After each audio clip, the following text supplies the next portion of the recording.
नमस्कार। आप सभी का आपके इस चैनल पे बहुत बहुत स्वागत है।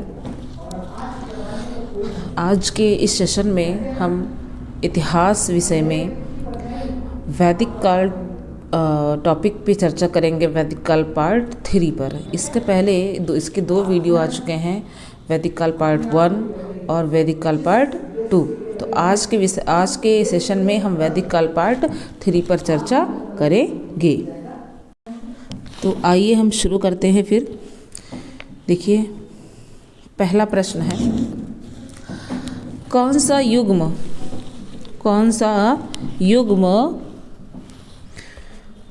सही सुमेलित नहीं है? कौन सा युग्म सही सुमेलित नहीं है? देखिए, एक तरफ उपनिषद कालीन जो राजा हैं उनके नाम दिए गए हैं, दूसरी तरफ है राज्य, यानी वो राजा कहाँ यानी किस राज्य से संबंधित थे। तो इनमें कौन सा सही सुमेलित नहीं है? तो देखिएगा, ऑप्शन ए में अजातशत्रु है और 1 में मगध है, ऑप्शन बी अश्वपति और 2 में कैकेय, ऑप्शन सी जनक है और 3 में विदेह, और ऑप्शन डी है प्रवाहड़ जाबाली और 4 में है पांचाल। तो कौन इसमें सही सुमेलित नहीं है? तो देखिए, जो इसमें सही सुमेलित की बात आती है तो आपका जो ए ऑप्शन है वो सही सुमेलित नहीं है। क्लियर? आपका ए ऑप्शन सही सुमेलित नहीं है। क्लियर? क्यों नहीं है? देखिए, अजातशत्रु जो थे, क्लियर, वो देखिए, अब ऑप्शन दूसरे पे हम बात कर लेते हैं। तो अश्वपति जो थे वो कहाँ के राजा थे? वो कैकेय के राजा थे, यानी पंजाब में था कैकेय राजकुल, वहाँ के राजा थे। और फिर जो जनक हैं ये विदेह के राजा थे ही। ओके, फिर प्रवाहड़ जाबाली ये कहाँ के राजा थे? ये पांचाल के राजा थे। क्लियर? तो आपका ऑप्शन जो है वो ए इसलिए नहीं सही है क्योंकि जो उत्तर वैदिक काल था, क्लियर, उत्तर वैदिक काल था, तो उत्तर वैदिक काल में ब्रह्मदत्त नाम का राजकुल था जो कहाँ पर उसका अधिकार था? काशी में था। और इसी कुल में महान पंडित शासक हुए हैं। इन्हीं के कुल में राजा अजातशत्रु भी हुए थे। क्लियर? अर्थात कहने का मतलब है ये कुल, कहने का मतलब ये किस कुल से संबंधित थे। ये राज्य की तो बात बाद में है, क्योंकि अगर देखा जाए तो अजातशत्रु का शासन मगध में था, लेकिन वो राज्य मतलब वो अधिकार क्षेत्र में उसके था। लेकिन ये जन्म से किस कुल से संबंधित थे, कहाँ से संबंधित थे? ये काशी से संबंधित थे। इसलिए यहाँ पर ये ऑप्शन सही नहीं है। चलिए अगला बढ़ते हैं हम अगले प्रश्न की ओर। देखिए, यहाँ पे सही मिलान करना है। सूची 1 में देखिए कुछ नदियों के नाम दिए गए हैं और सूची 2 में कुछ वही नदियों के आधुनिक नाम दिए गए हैं। तो आपको सही मिलान करना है। तो देखिए, ऑप्शन ए कुंभा है, तो जो कुभा है, तो जो कुभा नदी है ये अब आधुनिक किस नाम से जानी जाती है? तो ध्यान दीजिएगा, जो कुभा नदी है वो आधुनिक में काबुल के नाम से जानी जाती है। क्लियर? यानी इसको कौन सी नदी कहते हैं? काबुल नदी है, जो अफगानिस्तान में बहती है। ये ऋग्वैदिक कालीन ही नदी है। अगला बढ़ते हैं हम परशुड़ी। क्लियर? परशुड़ी का आधुनिक नाम क्या है? तो रावी है। ऋग्वैदिक कालीन नाम परशुड़ी था, आधुनिक नाम रावी है। और ये ऋग्वैदिक कालीन कुभा था, आधुनिक नाम काबुल है। आगे बढ़ते हैं सदानीरा। देखिए, सदानीरा को अब गंडक नदी कहा जाता है और शतुद्री को सतलज नदी कहा जाता है। क्लियर? तो ये इसका सही मिलान है। चलिए हम बढ़ते हैं अगले प्रश्न की ओर। अगला प्रश्न है, कृषि को बढ़ावा देने के कितने कारणों का ऋग्वेद में उल्लेख है? Option A 4, B 5, C 6, D 7। तो ध्यान दीजिएगा, कृषि को बढ़ावा देने के लिए कितने कारणों का ऋग्वेद में उल्लेख है? तो ऑप्शन आपका बी सही है, 5 कारणों का उल्लेख कहाँ पे है? ऋग्वेद में है। और जो ऋग्वेद में कृषि से संबंधित हैं कुल 24 वहाँ पे श्लोक हैं जिसमें कृषि का उल्लेख किया गया है। चलिए अगला प्रश्न, उत्तर वैदिक कालीन पांचाल राज्य का प्रसिद्ध दार्शनिक नरेश था। क्लियर, पांचाल राज्य का नरेश कौन था? अभी पहले क्वेश्चन में ही बात हुई थी कि जो पांचाल का राजा था, पांचाल से संबंधित है, वो कौन है? तो प्रवाहण जाबाली हैं। क्लियर, ये यहाँ के दार्शनिक राजा भी थे। चलिए आगे हम बढ़ते हैं अगले प्रश्न पर। अगला प्रश्न है, निम्नलिखित में से किस पुरोहित ने गायत्री मंत्र का संकलन किया? Option A Vashishtha, B Vishwamitra, C Atri, D Bharadwaj. तो ध्यान दीजिएगा किस पुरोहित ने किया था, तो यहाँ पे ऑप्शन आपका बी सही है, यानी विश्वामित्र ने गायत्री मंत्र का संकलन किया है।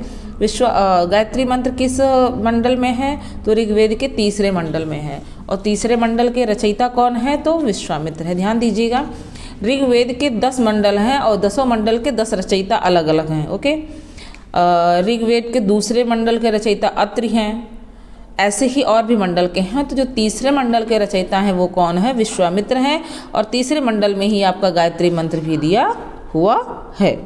ओके, चलिए अगला प्रश्न, बोगज कोई अभिलेख मिला है? बोगज कोई अभिलेख मिला है, कहाँ से मिला है? तो ऑप्शन ए तुर्की में, बी ईरान में, सी अफगानिस्तान में, डी बैक्टीरिया में। तो कहाँ मिला है? तो ध्यान दीजिएगा, जो ये अभिलेख मिला है ये तुर्की में है। क्लियर, देखिए अगर हम एरिया की बात करें तो वो मध्य एशिया में आता है, और अगर हम एक देश की बात करें तो वो कौन सा देश है? वो तुर्की देश है। क्लियर, जहाँ पर कौन सा अभिलेख मिला है? बोगज कोई अभिलेख मिला है। ये कब का है? तो ये 1400 ईसा पूर्व का है। क्लियर, 1400 ईसा पूर्व का है, और इसमें 4 देवता इंद्र, मित्र, वरुण और नासत्य के बारे में बताया गया है। इसमें वैदिक काल पार्ट 2 में ये चीज़ बहुत अच्छे से बताई गई थी। ओके, चलिए अगला, वैदिक युग की सर्वाधिक प्राचीन संस्था कौन सी थी? ऑप्शन ए परिषद, बी सभा, सी समिति, डी विदथ। तो वैदिक युग की जो सर्वाधिक प्राचीन संस्था थी वो कौन सी थी? तो ध्यान दीजिएगा, वो थी विदथ। ओके, वो विदथ थी संस्था। चलिए आगे हम बात करते हैं अगले प्रश्न पर। ऋग्वेद के किस मंडल में शूद्र शब्द का उल्लेख हुआ है? किस मंडल में शूद्र शब्द का उल्लेख हुआ है? तो ध्यान दीजिएगा, ए में है प्रथम, बी सप्तम, सी अष्टम, या डी दशम। तो ध्यान दीजिएगा, ऋग्वेद के 10वें मंडल में आपके शूद्र शब्द का उल्लेख है। 10वें मंडल की पुरुष सूक्त में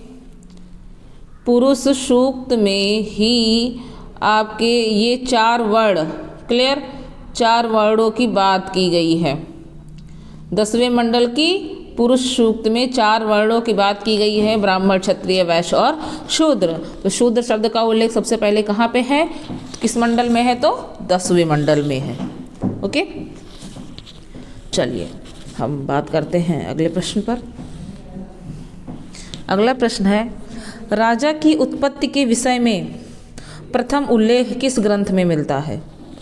ऑप्शन ए कौटिल्य अर्थशास्त्र, बी शतपथ ब्राह्मण, सी रामायण, डी ऐतरेय ब्राह्मण।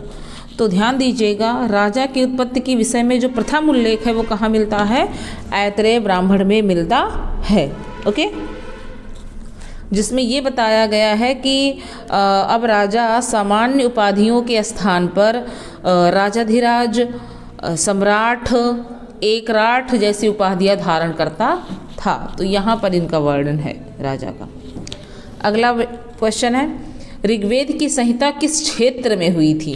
क्लियर, ऋग्वेद संहिता की रचना किस क्षेत्र में हुई थी? तो option A Punjab, B Rajasthan, C दक्षिण भारत, डी सप्त सैंधव प्रदेश। तो ध्यान दीजिएगा, ऋग्वेद की रचना किन्होंने की है? तो आर्यों ने की है। क्लियर, किसने की है? आर्य ने की है। और आर्य जब भारत में आए थे, ये विदेशी थे, ये जब भारत में आए हैं तो ये सबसे पहले कहाँ बसे थे? तो ये बसे थे सप्त सैंधव प्रदेश में, और ये वहाँ बसे तो वहीं पर इन्होंने ऋग्वेद की रचना की है। इसलिए आपका ऑप्शन यहाँ पे डी सही है। चलिए अगला प्रश्न है, देखिए बात ही आ गई आर्य की। आर्य शब्द का शाब्दिक अर्थ है ए विद्वान, बी श्रेष्ठ, सी योद्धा, डी यज्ञ करने वाला। तो आर्य शब्द का शाब्दिक अर्थ क्या है, तो ध्यान दीजिएगा, आर्य का जो शाब्दिक अर्थ है वो क्या है, श्रेष्ठ। ओके, आर्य जो है वो एक संस्कृत भाषा का शब्द है और इसका वहाँ पे जो अर्थ होता है वो श्रेष्ठ होता है, उत्तम होता है, कुलीन होता है। ओके, चलिए नेक्स्ट प्रश्न। ऋग्वेद का नवा मंडल किस देवता को समर्पित है? ऑप्शन ए में है अग्नि, बी सोम, सी इंद्र, डी वरुण। तो ध्यान दीजिएगा, नवे मंडल को सोम मंडल भी कहा जाता है क्योंकि इस मंडल में किस देवता का उल्लेख है, सोम देवता का उल्लेख है। ओके, और ये सोम रस के देवता थे। कहने का मतलब है कि आर्यों का एक प्रमुख पेय पदार्थ था वो सोम था, एक प्रकार की वो वनस्पति होती है। क्लियर, तो वो उससे एक बनने वाला पेय पदार्थ है, तो सोम रस का पान करते थे आर्य लोग और उसी का देवता भी मानते थे। क्लियर, तो सोम जो नवा मंडल है वो किस देवता को समर्पित है, सोम देवता को समर्पित है। चलिए अगला प्रश्न है, अयोध्या का सर्वप्रथम उल्लेख कहाँ मिलता है? ऑप्शन ए रामायण में, बी महाभारत में, सी ऋग्वेद में, डी अथर्ववेद में। तो ध्यान दीजिएगा, यहाँ पे आपका ऑप्शन जो सही है वो डी सही है। क्लियर, यानी अयोध्या का सर्वप्रथम उल्लेख कहाँ मिलता है, तो अथर्ववेद में मिलता है। चलिए अगला प्रश्न है, कौन सा ग्रंथ भारतीय गणित का प्राचीनतम साक्ष्य है? क्लियर, यानी किस ग्रंथ में गणित के साक्ष्य मिलते हैं? तो ऑप्शन ए है आरण्यक, बी धर्मसूत्र, सी निरुक्त, डी शुल्बसूत्र। तो ध्यान दीजिएगा, आपका ऑप्शन यहाँ पे डी सही है, शुल्बसूत्र। देखिए शुल्बसूत्र सूत्र के एक प्रकार हैं, जैसे एक प्रकार है आपका धर्मसूत्र है, गृह सूत्र है, वैसे ही शौत्र सूत्र है, तो शुल्बसूत्र भी है। तो शुल्बसूत्र में भारतीय गणित का प्राचीनतम प्रमाण मिलता है। ध्यान दीजिएगा, शुल्बसूत्र में जो नापने की डोरी होती है उसका उल्लेख किया गया है और जो ये स्केल बोलते हैं पटरी, इसका भी वहाँ पे उल्लेख किया गया है। क्लियर, और इसके साथ साथ जो आप लोग ज्योमेट्री पढ़ते हैं रेखा गणित, इसका भी उल्लेख वहाँ पर किया गया है शुल्बसूत्र में। चलिए नेक्स्ट अगला प्रश्न है, ऋग्वेद में निम्न देवताओं में से किसके लिए वर्णन है कि उसका रथ बकरे खींचते थे? क्लियर, बकरे खींचते थे।